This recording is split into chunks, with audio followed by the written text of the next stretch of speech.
योगी आदित्यनाथ के एक बयान के चलते वो 27 का चुनाव हारेंगे।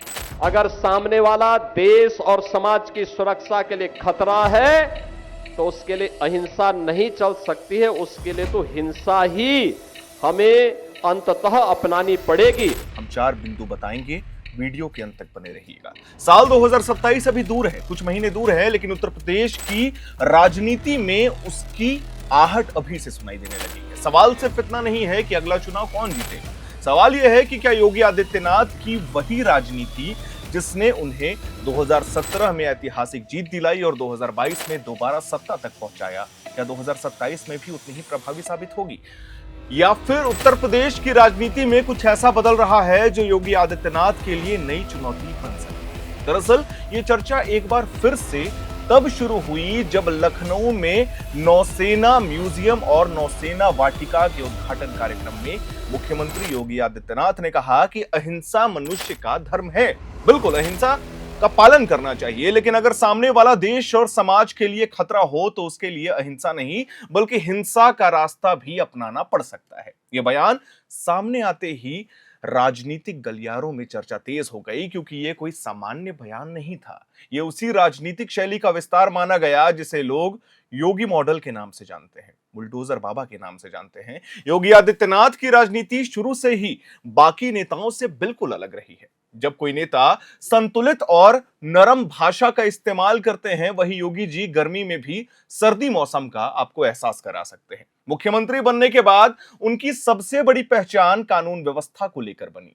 बुलडोजर कार्रवाई, माफिया विरोधी अभियान, अपराधियों के खिलाफ सख्त रुख और तेज प्रशासनिक फैसले ने उन्हें देश के सबसे चर्चित मुख्यमंत्रियों में शामिल कर दिया। चाहे वो अतीक अहमद का एनकाउंटर हो या फिर विकास दुबे का गाड़ी पलटना हो, योगी बाबा सबसे सर्वोपरि हो गए थे।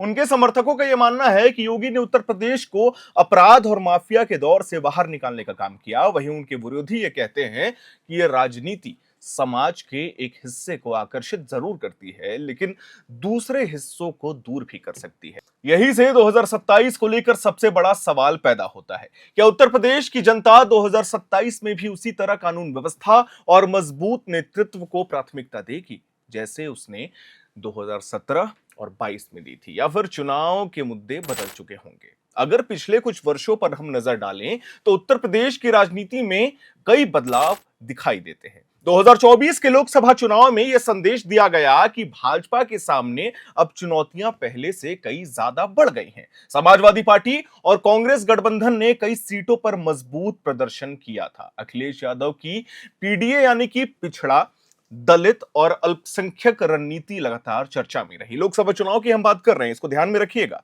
चुनावी विश्लेषकों का यह कहना है कि उत्तर प्रदेश में जातीय समीकरण एक बड़ा मजबूत विवाद बनता हुआ दिखाई देता है।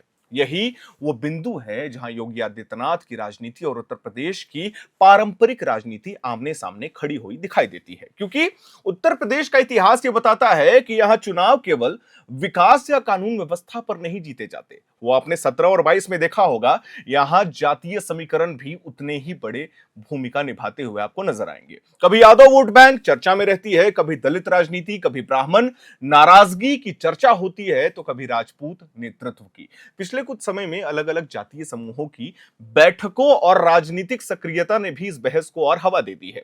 ब्राह्मण नेता अलग बैठेंगे, राजपूत नेता अलग बैठेंगे। इसी बीच राष्ट्रीय स्वयंसेवक संघ यानी आरएसएस की भूमिका को लेकर के भी चर्चा तेज हो गई है। क्यों, समझिएगा। संघ लंबे समय से हिंदू समाज को एकत्रित करने की बात करता है, वो किसी भी धर्म के बारे में भला बुरा नहीं कहता। संघ का फोकस संगठन को विस्तार से जोड़ने का है। वहीं दूसरी तरफ योगी आदित्यनाथ की राजनीतिक पहचान एक ऐसे नेता की बनी हुई है जो फैसले तुरंत लेते हैं और सख्त कार्रवाई के लिए जाने जाते हैं।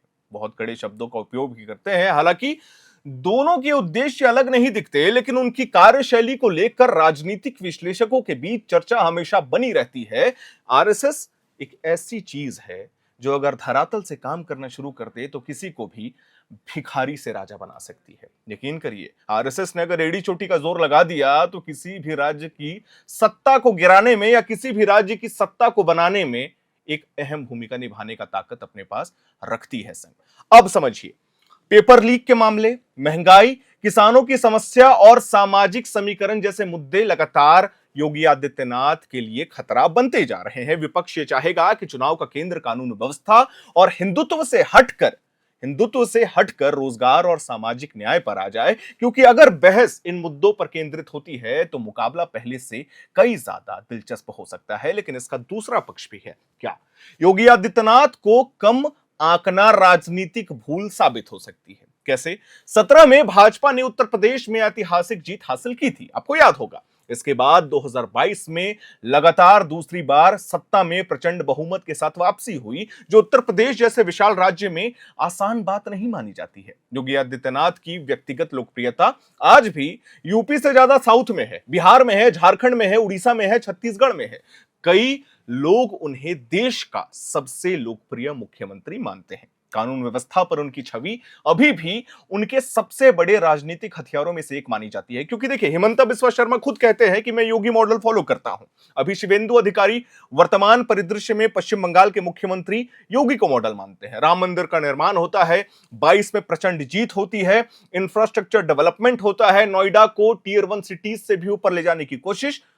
लेकिन जात पात, भाजपा वो संदेश देने की कोशिश कर रही है कि उत्तर प्रदेश अब केवल राजनीतिक संघर्ष का केंद्र नहीं, बल्कि निवेश यानी कि इन्वेस्टमेंट, विकास का केंद्र यानी कि डेवलपमेंट। और यही कारण है कि 2027 के चुनाव को अभी से किसी भी दिशा में जाता हुआ मान लेना बहुत जल्दबाजी होगी। अगर आप सोच रहे हैं कि योगी जी प्रचंड बहुमत के साथ तीसरी बार सत्ता में आएंगे, तो शायद ये आपकी भूल है। लेकिन अगर आप ये सोच रहे हैं कि क्या इस बार बीजेपी हारेगी, यह भी आपकी भूल हो सकती है। देखिए, हम आपको समीकरण समझाने की कोशिश कर रहे हैं। अगर उत्तर प्रदेश की जनता इस बार हिंदुत्व से हटकर वोट करेगी तो मामला बदल सकता है, बिगड़ सकता है। अगर उत्तर प्रदेश की जनता हिंदुत्व के एजेंडे के साथ, विकास मॉडल के साथ वोट करेगी तो नतीजे वही होंगे जो नतीजे आपने दो बार देखे, 17 में और 22 में। 27 में भी आपको दिखेगा। एक तरफ मजबूत नेतृत्व, सख्त प्रशासन और राष्ट्रवाद का मॉडल होगा, है ना? वही दूसरी तरफ सामाजिक न्याय, जातीय समीकरण और आर्थिक मुद्दों को केंद्र में रखने वाली राजनीति सामने आपको दिखेगी। विपक्ष जो करेगा, उनका कौन सा मॉडल जनता चुनती है, ये तो आने वाला समय तय करेगा। फिलहाल इतना जरूर है, और मैं ये कह सकता हूं कि लखनऊ में दिया गया योगी आदित्यनाथ का यह बयान केवल एक राजनीतिक बयान नहीं है, यह उस राजनीतिक सोच का हिस्सा है जिसे उन्हें उत्तर प्रदेश की राजनीति में सबसे प्रभावशाली चेहरा बनाता है। लेकिन राजनीति का इतिहास यह भी बताता है कि कोई भी चुनाव केवल एक नेता की लोकप्रियता से नहीं जीता जा सकता, क्योंकि आपको याद होगा जब झारखंड में रघुवर दास की सरकार बनी थी, मोदी लहर था, प्रधानमंत्री नरेंद्र मोदी के नाम से कोई भी चुनाव लड़ता, ऐसा लोग कहते हैं। उस समय शायद हम बहुत छोटे थे, पत्रकारिता जगत में उतने एक्टिव थे नहीं, तो यह कहा जा रहा था, 2014 की हम बात कर रहे हैं, उसके बाद जितने भी विधानसभा चुनाव हुए, कि प्रधानमंत्री नरेंद्र मोदी के नाम से जो लोग भी चुनाव में खड़े होते थे, उन्हें भले ही कोई ना जानता हो, लेकिन वो उस देश का, मतलब माफ करिएगा, उस राज्य का सीएम बन सकता था। लोकप्रियता थी। लेकिन ये मोदी मॉडल और मोदी के नाम से चुनाव लड़ना अब शायद धीरे धीरे कम हो गया है। यकीन करिएगा, अब आप बोलिएगा कि तब तो बंगाल में कैसे प्रचंड बहुमत के साथ भारतीय जनता पार्टी की सरकार बनती है। यूपी से बंगाल इसीलिए शिफ्ट हो रहे हैं क्योंकि बंगाल में मुद्दे थे। बंगाल में सुरक्षा व्यवस्था को लेकर के मुद्दा था, बंगाल में हिंदुत्व को लेकर के मुद्दा था। मैं हमेशा यह बात कहता हूं कि जिस भी राज्य में हिंदुत्व केंद्र में आ जाएगा, भारतीय जनता पार्टी को वहां जीतने से कोई नहीं रोक सकता। यह याद रखिएगा। हिंदुत्व नाम जिस भी राज्य के अंदर आ गया कि हिंदू वहां पे सुरक्षित नहीं है। बंगाल में जो आंकड़े आ रहे थे, किस तरीके से मुर्शिदाबाद, मालदा, नॉर्थ 24 परगना में उन्हें प्रताड़ित किया जा रहा था। आरजीकर मेडिकल कॉलेज एक बड़ा सा मुद्दा लेकर के आया, जिसका परिणाम आप दे सकते हैं, प्रचंड बहुमत के साथ बीजेपी की सरकार। खैर, हमने आपको 4-5 बिंदुओं में बताया कि योगी आदित्यनाथ जो है उत्तर प्रदेश के वर्तमान मुख्यमंत्री, वो किन चीजों के चलते चुनाव हार सकते हैं। आप इस पे क्या सोचते हैं, ये हमें कमेंट बॉक्स में जरूर बताइएगा। हमारा ये आज का एनालिटिकल वीडियो आपको कैसा लगा, ये हमें जरूर बताइएगा। आपकी क्या राय है, क्या सोचते हैं, कमेंट बॉक्स में जरूर से स्पैम करिएगा। वीडियो को लाइक करें, शेयर करें, हमारे चैनल को सब्सक्राइब करें। कैमरे के पीछे मौजूद है मेरे सहयोगी अभिषेक मुकुंद, मेरा नाम है हर्षित और आप देख रहे हैं एयर नाउ।